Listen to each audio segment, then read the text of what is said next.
Let's talk about Beau Is Afraid and its ending and what it all means. So this is going to be a very superficial ending explained. I do want to go more in depth, but I feel like that's saved for another video where I'm just going to straight up go straight into the symbolism and all of that of the movie. Here, we're definitely just talking narrative wise and maybe getting a little bit into that deeper level of it. And of course, we know that this movie isn't that like deep with its meanings and its symbolism. It's right in your face and all of that. So I'm not trying to say like I'm some mastermind that has figured it all out, but I definitely do want to talk about it and discuss it. That's the reason I'm doing the video. So let's get on with this one with Beau Is Afraid. So if you haven't checked out my review, definitely do it. There's going to be spoilers all over this video, so you don't want spoilers, check out my review. That's spoiler free, and that just tells you what I thought about the movie. But make sure you're subscribed to the channel, hitting that notification bell. We are running a giveaway right now. We will be announcing winners at 28,000, 29,000, and 30,000 subscribers, which includes a lot of stuff, including some Beau Is Afraid stuff. So if you want to enter that giveaway, make sure you're subscribed. Follow us on our social medias, but more of that at the end. Let's get into Beau Is Afraid.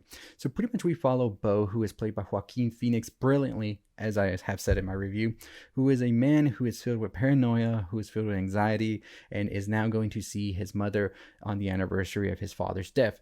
We follow him on this odyssey that takes him through a slew of many different characters and a lot of danger, honestly, a lot more danger than you realize. And I thought it was interesting how a lot of the danger that he sees is just our real world, but it's kind of more like hyper fixated and surreal and really emphasizes the danger of it all. There's a naked man on the street stabbing people. There is all of these people going crazy and just a lot of things that we don't really see in our world. And of course, I think that this isn't how the real world really looks. It's just how it looks to Beau, especially because we see a lot of other people just walking around normally and some of the shop owners not really giving a care to the world, to what's going on. It's just all in Beau's head. And I can kind of say that these figures and everything we see are just maybe some of Beau's instincts and sort of feelings sort of manifesting out into the real world for him. And it's more of like we're just seeing inside the brain of Beau how everything's just so scattered and scrambled and just it looks dangerous to him. So we see him eventually try to go to see his mother. He misses his flight,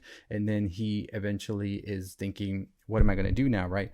So he tries to book a new plane ticket. His card is declined, and he realizes he's going to have to go out into the real world, figure out what's going on. His mother is actually dead now, as he gets a call from a postal worker who has found his mother's crushed head by a chandelier. And so now he's pretty much spiraling, and then he gets hit by this truck.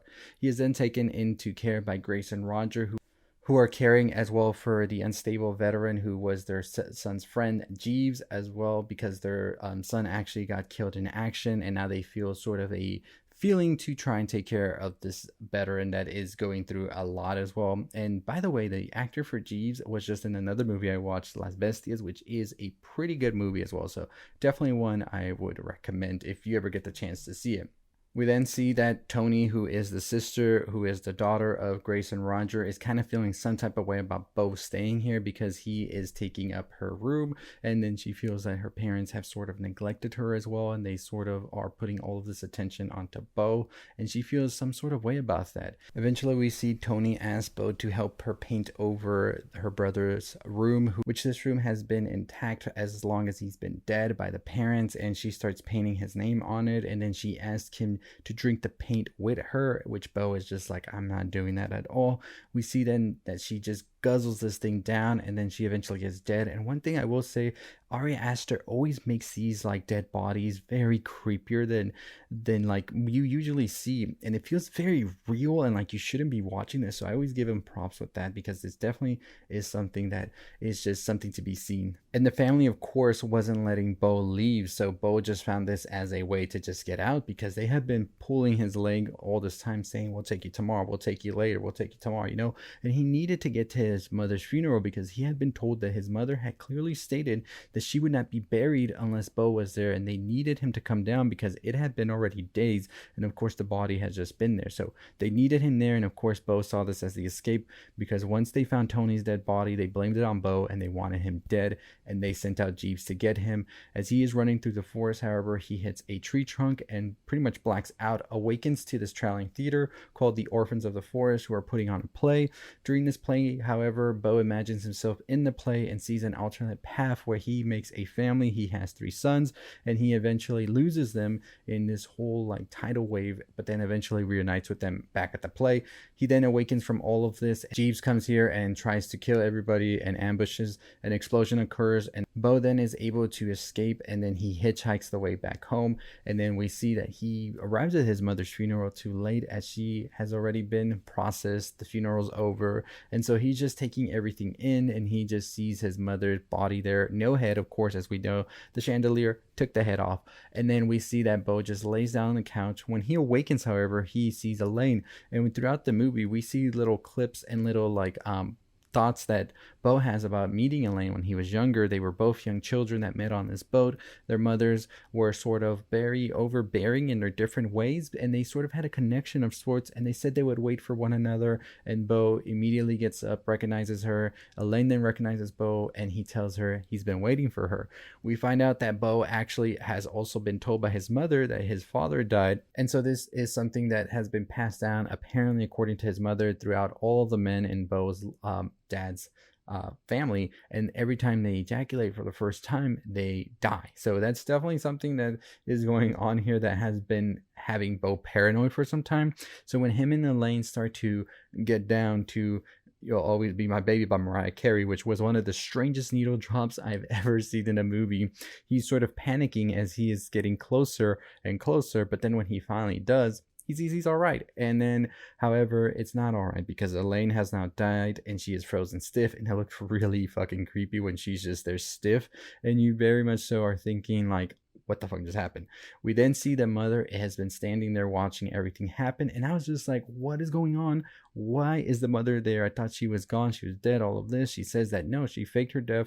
That's actually one of the maids, nannies that Beau used to have, who has decided to pretty much end her own life so she can have a body and use it to pretty much get at Beau. She has paid off the family and everything for like all of their lifetime, so they don't have to worry about money anymore. Kind of gave me those vibes of that Purge movie when you have that old man who gives up his own life so his family can have money. But pretty much the mom is now saying, Beau, I did this because you were lying. You didn't want to come see me, and I wanted to see what it would take for you to come see me. And even after you thought I was dead and all of that, you still didn't come. You arrived so late. You missed the funeral. I'm disappointed in you. We find out that Beau's life has actually been under surveillance by his mother this whole time, from the apartments he's living in to the medication he's taking to the therapist he's seeing. Everything has been sort of put together by his mother in order to keep an eye on him, and that pretty much is how she's been able to keep an eye on what he's doing, and feels like, you know what, my son, he's not cutting it. We then get the story from Beau's mother that the whole dream that Beau had, where he was pretty much asking what happened to his father when he was little, and he was in a bathtub, and then there was like another one of him on the other side, and was just asking this to the mother, and then put in the attic for asking this, was not actually a dream. That was a memory, because it turns out that Beau actually has a twin brother. We go up to the attic to see the twin brother there, but then on the other side of things is a penis monster. Yes, a penis monster is here, who then gets attacked by Jeeves, who is still on the run. And then we see that the penis monster kills Jeeves, and then Beau's mother takes him. And then we see this confrontation between Beau and his mother as he finally snaps and strangles and kills her. He then goes on a boat. He then tries to escape. He ends up in an arena where his mother's there now with her lawyer and Dr. Cohen and Beau's lawyer, and they're putting Beau on trial around all of these people. And we find out that Beau's whole life was a test where he has been filmed this whole time, and he is pretty much being punished for everything he's done, for being this person who has sort of been a nuisance to his mother, who hasn't loved his mother enough, and all of this. And eventually he gets killed as his boat kind of like explodes, it flips, and he falls to the water and drowns. And that's the ending right there. It just happened. I know it was a lot to explain. This video is probably going to be one of my longest videos for sure, but I think that we definitely have a ending here where Beau has sort of succumbed to all of this that his mother has done to him, being so overbearing, being so much in his life. He never really had a say in his decisions or what he was going to do. And I think at the end we see that where his whole life has been sort of orchestrated by his mother, and so he doesn't really have a full say on how his life came to be. And I think he has this sort of feeling that he's never really had the steering wheel. He's always been the passenger of all of this, and we never really see Beau take like handle of anything. Even his mother says it about him. Even Elaine has said it as well, that he has never really gone on with his life and become who he is destined to be, because he's sort of been under the thumb of his mother, and his mother being of course overbearing. And I think we can even see the sort of assertiveness he showed as a child. I don't think Beau really had a twin brother. I think that was all symbolism, and I'm gonna get to that in my other video for sure. But I think everything in the attic was definitely everything his mother took away from him, even the monster, which you can say was his manhood, because Beau has always been feeling like he was never able to do anything. He was always scared of doing whatever it took to continue on with his life, achieve things, because his mother always instilled this whole thing where you're going to be dependent on me and that's it. And so Beau's always been dependent on her to do everything he had to do.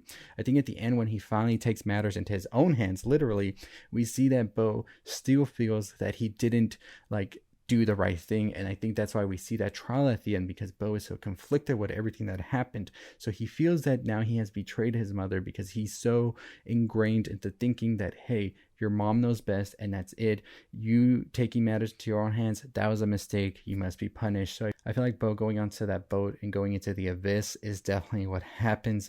Literally, I think he just spirals down into darkness, whatever you want to think that is.